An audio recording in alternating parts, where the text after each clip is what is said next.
네, 오늘 시장을 주도하는 업종과 이슈에 대해서 심층 분석해보는 마켓 로드맵 시간으로 넘어가 보도록 하겠습니다. 메리츠증권 강남센터의 황혜수 차장 연결되어 있습니다. 안녕하세요, 차장님. 네, 안녕하세요. 네, 제닛 옐런 미국 재무장관이 취임 후에 첫 방문에 나섰습니다. 최근 글로벌 경기 침체 우려가 확대되고 한국의 대외 환경이 좀 악화됨에 따라 이번 방문에 투자자들이 주목하고 있는데요. 먼저 이번 방안에서 주목받고 있는 주요 현안 무엇입니까? 우선 옐런 장관은 이번 방안을 통해서 계속해서 미국 주도하에 어떤 공급망을 해소하려는 공급망 병목 현상 해결 방안을 논의할 것으로 계속해서 보도가 되고 있는 상황인데요. 방한하자마자 LG화학을 방문하면서 2차 전지 관련된 이슈를 다시 한번 대외적으로 알리는 모습을 나타나기 시작했고, 옐런 장관 같은 경우는 프렌드 쇼어링을 통해서 어떤 공급망 병목 현상을 해결하는 방안에 대해서 논의할 것이라고 또 방한 전에 이 재무부에서 밝혀왔었습니다. 프렌드 쇼어링은 미국을 중심으로 한 동맹국 위주로 어떤 공급망과 무역 관계를 재편하는 것을 말하는 것인데요. 러시아와 우크라이나 사태 그리고 중국까지 보유하고 있는 자국의 원자재를 무기화하는 움직임이 조금씩 나타나기 시작하면서 이런 미국 중심의 프렌드 쇼어링으로 공급망을 강화하고, 이에 따라 어떤 최근에 인플레이션 우려를 조금 불식시키자는 그런 노력 중에 하나로 옐런 장관이 방한하는 가능성이 훨씬 높은 상황이다라고 보시면 될 것 같습니다. 네, 이번 방안에 대한 주요 현안에 대해서 살펴봤습니다. 불안정한 대내외 경제 상황 속에서 옐런 장관은 추경호 경제부총리와 이창용 한은 총재와 차례로 만날 예정인데요. 특히 외환시장의 불안이 해소될 수 있을지에 대한 투자자들의 기대가 큽니다. 주목받고 있는 한미 통화 스와프 논의도 이뤄질지, 또 체결이 된다면 그 효과는 어떨까요? 우선 말씀해 주신 대로 최근 들어 어떤 강달러 기조가 국내뿐만 아니라 전 세계적으로 나타나면서 국내 시장에서도 원달러 환율이 1,300원대까지 올라와 있는 상황인데요. 일부 언론 보도를 통해서도 나타났지만 외환 보유액이 급감하는 모습도 연출이 되면서 시장이 불안한 모습, 그리고 이에 따라 가장 크게 영향을 받을 수 있는 국내 증시 같은 경우 외국인의 매도가 계속해서 나왔었던 모습이었습니다. 현재도 환율이 1,300원대에서 계속 유지되고 있는 상황인데요. 물론 국내 국한된 이런 강달러 현상이 아니라 최근 들어 어떤 경기 침체에 대한 우려감 그리고 인플레이션에 대한 우려감으로 강달러 현상이 지속되고 있는 상황인데, 한미 통화 스와프 재개가 안건으로 다뤄질 수 있다는 전망이 있었습니다. 미국과 한국의 통화 스와프는 그동안 경제 위기 상황을 돌파하기 위한 장치로 사용되어 왔었는데요. 2008년 글로벌 금융위기 당시에 300억 원 달러 규모로 처음 한미 통화 스와프가 체결이 됐었고, 이후에 코로나19 사태에 대응하고자 2020년 협정을 맺고 지난해 말 종료되었습니다.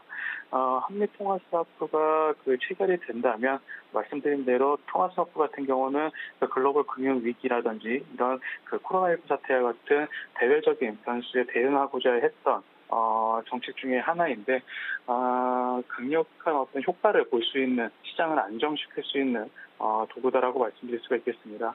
따라서 이런 통화 스와프가 이번 회담문청에 체결이 되지 않더라도 어떤 이 통화 스와프에 대한 가능성이 계속해서 부각이 된다면 국내 환율도 조금은 안정세를 유지할 수 있다라고 말씀드릴 수가 있겠고요. 시장의 기대를 넘어서 한미 통화 스와프가 체결이 된다면 즉각적인 환율 반응이 나타날 것으로 전망이 되고 있고, 그에 따라 국내 증시 역시 외국인 자금 유입이라는 긍정적인 효과를 볼 수 있다, 이렇게 말씀드리겠습니다. 네, 한미통화 스와프에 대해서 자세하게 이야기를 해주셨는데요. 한미통화 스와프 체결 시 즉각적으로 환율에 반응이 들어올 수 있고, 또 외국인 투자자들의 수급이 또 쏠릴 수 있다라고 금융시장에 긍정적인 효과 제시해 주셨습니다.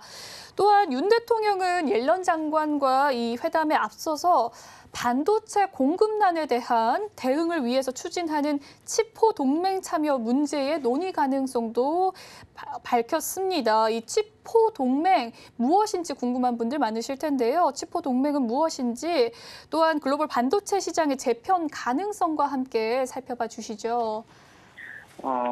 치포 동맹 같은 경우는 그 미국 정부가 한국과 일본, 대만 같은 그 아시아 3국의 그 반도체 동맹을 결성하자는 제안 내용 중에 하나인데요. 주요 국가 4국가 말씀드린 대로 한국과 그다음에 대만, 일본은 전체 글로벌 반도체 그 생산 인프라의 80%를 차지하고 있는 그 상황입니다. 메모리 분야에서 한국이 가장 우위를 잡고 있고, 그다음 글로벌 파운드리 쪽에 1위가 대만, 그리고 반도체 소재 부품 쪽, 장비 쪽의 기술력 일본, 이렇게 해서 아시아 3국이 반도체 생산 전체 인프라의 80%를 가지고 있는 상황인데요. 미국 같은 경우는 앞서 말씀드린 어떤 프렌드 쇼어링과 마찬가지로 어떤 그 일부 원자재들, 중국과 러시아의 원자재들을 무기화하면서 이것을 견제하기 위한 도구 중에 하나로 칩4 동맹, 즉 반도체 동맹국 그 네 국가라는 것을 제안을 했습니다. 이에 따라서 그 아직까지 체결이 되고 미국, 일본과 대만은 적극적으로 참여하겠다고 밝혔고, 우리나라 같은 경우는 검토 중이다라고 밝혔는데요. 물론 칩4에 가입하게 된다면 북미향 그런 판매라든지 관련된 충분한 그 이슈를 긍정적인 효과를 노려볼 수도 있는 상황이지만, 중국에서 그 대중압박 카드로 사용하고 있는 칩4 가입을 계속해서 조금 견제하고 있는 상황이기 때문에 중국향 매출도 감소할 수 있다는 우려감은 있지만, 중국 같은 경우에는 국내 반도체 업체 이외에 따로 반도체를 구매할 수 있는 대안이 없기 때문에 실질적으로 칩4에 가입하는 것이 중장기적인 측면에서 긍정적인 효과를 볼 수 있다, 이렇게 말씀드리겠습니다. 네, 치포 동맹에 대해서 자세하게 살펴봤습니다. 한편 이번 방한 기간 중 이 옐런 장관은 국내 기업 중에서 유일하게 LG화학만 방문을 합니다. LG 사이언스 파크를 방문해서 차세대 배터리 기술에 대해서 논의하는 것으로 보이는데요. 이를 통해서 한미 배터리 동맹이 강화될 가능성도 제기되고 있는데, LG그룹이 그리는 미국 시장의 확대 청사진은 어떤 것인지, 또 기업 실적에 어떤 영향을 줄 거라고 보십니까? 우선 산업구조 특성상 살펴보시자면은, 이전에 바이든 대통령이 방한했을 때는 그 삼성전자를 방문해서 그 반도체 관련된 그런 그 퍼포먼스를 보여줬고요. 이번 그 옐런 장관이 방한했을 때는 LG화학을 방문하면서 국내 업체들, 반도체 업체와 2차 전지 소재 업체의 위상을 다시 한번 조금 대외적으로 알릴 수 있는 그런 그 모습이었다라고 보시면 될 것 같습니다. 또한 이에 발맞춰서 그 신학철 LG화학 부회장 같은 경우는 북미 지역의 양극재 공장을 신설하는 것도 적극적으로 검토를 하고 있다라고 밝혔는데요.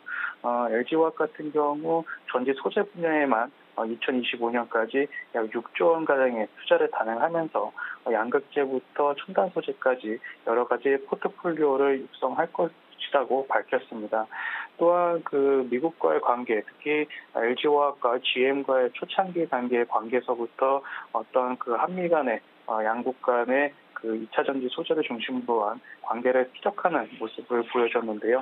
LG그룹 같은 경우에는 말씀드린 대로 북미양 공장을 계속해서 늘려나갈 계획을 밝히게 되었고, 이번 옐런 장관의 방안을 통해 어떻게 보면 다시 한번 그 확답을 받는 내용이다라고 말씀드릴 수가 있겠는데, 따라서 그 LG화학 같은 경우 실질적으로 미국의 배터리 공급망을 산지화하기 위해서 2025년까지 110억 달러를 상회하는 투자를 할 것으로 밝혀져 있습니다.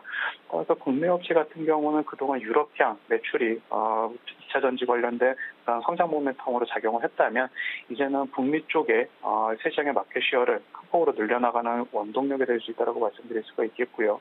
현재 전기차의 그 미국의 침투율이 5%밖에 되지 않는다라는 점을 감안했을 때, 이런 국내 업체들의 미국 진출, 특히 2차 전지 소재 업체들의 미국 진출은 장기적인 성장 동력으로 작용할 수 있다는 점에서 긍정적이다, 이렇게 말씀을 드리겠습니다. 네, 앞서 이 미국의 재무부 장관이 LG화학을 방문한다라는 이야기 드렸습니다. 방문해 있는 상태인데요. LG화학은 이 만남을 통해서 북미 지역의 양극재 공장의 신설 검토 소식을 밝히기도 했습니다. 특히 이 배터리 소재의 이 육성을 강조했는데요. LG화학의 사업 확장에 따른 국내 2차 전지 소재 관련 업종의 성장세 어떻게 전망하시나요? 앞서 말씀드린 대로 2차 전지 소재 같은 경우 이제 그동안 전기차와 완성차도 마찬가지고요. 반도체 수급 이슈로 인해서 생산량이 많이 줄어든 상황에서 현재 미국이 굉장히 공격적으로 전기차 시장을 늘려나가는 자국 내 전기차 비중을 늘리기 위해서 공격적인 투자와 그다음에 지원책을 발표하고 있는데요. 국내 업체들 같은 경우는 이렇게 미국과의 어떤 그 관계 그리고 미국 업체들과의 협업이 적극적으로 나타나기 시작하는 것은 장기적으로 긍정적이다라고 말씀드릴 수가 있겠고 현재 소재 업체들 특히 양극재나 음극재 같은 소재 업체들 같은 경우에는 산업 구조상 공급자 우위 구조가 계속해서 보여지고 있기 때문에 미국의 전기차 그런 마켓 시어가 10% 이상까지 점유율이 10% 이상 나타나기 전까지는 공급자 우위의 산업 구조가 계속해서 유지될 수 있다는 점을 감안했을 때 소재 업체들의 이익 성장 그리고 매출 성장은 큰 폭으로 나타날 수 있다 이렇게 말씀드리겠습니다. 네, 이 관련주에 대해서 이야기를 나눠봤습니다. 지난 바이든 대통령 때는 이 한미가 반도체 동맹, 이번 제닌 옐런 장관 때는 또 배터리 협력이 상징적인 행보로 해석되고 있습니다. 하반기 반도체와 전기차 배터리 성장세 어떨지 궁금한데요. 탑픽 종목과 함께 투자 전략 전해주시죠. 반도체 소재 쪽은 2차 전지 소재 같은 경우는 하반기로 갈수록 그리고 내년에 증설이 완공이 되는 업체일수록 매출 성장과 이익 성장이 동반해서 나타날 수 있다는 점이 긍정적이다라고 말씀드릴 수가 있겠고요.